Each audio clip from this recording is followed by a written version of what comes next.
تو کہنے لگی اس لیے نہیں روتی، روتی اس لیے ہوں کہ میں اس قابل نہیں تھی، اور ڈرتی اس بات سے ہوں کہ کہیں میرا سائیں ناراض نہ ہو جائے۔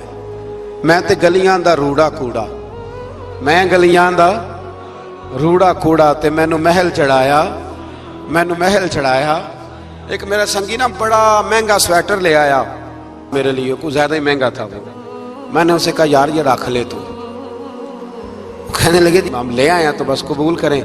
تو میں نے کہا میری اماں نا کروشیے سے میرے لیے سویٹر بناتی تھی، کروشیے کی ٹوپی، پتہ نہیں کروشیے کا بھی نئی نسل کو پتہ ہو کہ نہ ہو، تو وہ اماں جی نے بنا کے دیا، تو پھر اس کے بعد میرے چھوٹے بھائی نے بھی پہنا، پھر میرا ایک بھانجا لے گیا چھوٹا، اس نے بھی پہنا۔ تو وہ اتنا مزیدار ہوتا تھا، اتنا شاندار ہوتا تھا کہ جو دھاگے اس میں لگے ہوئے تھے وہ دوبارہ کسی اور جگہ نظر، وہ کہیں اور میسر۔ تو اپنی اصل جو ہوتی ہے اس کا خیال رکھیں، اس کا دھیان کریں، اس پر توجہ کریں، اس پر ضرور غور کریں، یہ بڑی اہم بات۔ بہرحال اس پر بڑی باتیں کہنے والی ہیں، لیکن میں آگے بڑھتا ہوں۔ سورہ دہر سے آگے سورہ مرسلات ہے۔ اس سورہ کے شروع میں آثار قیامت کا ذکر ہے۔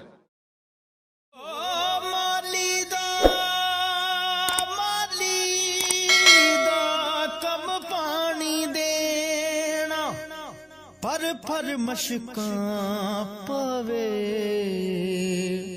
ہو مالک دا کم پھل پھل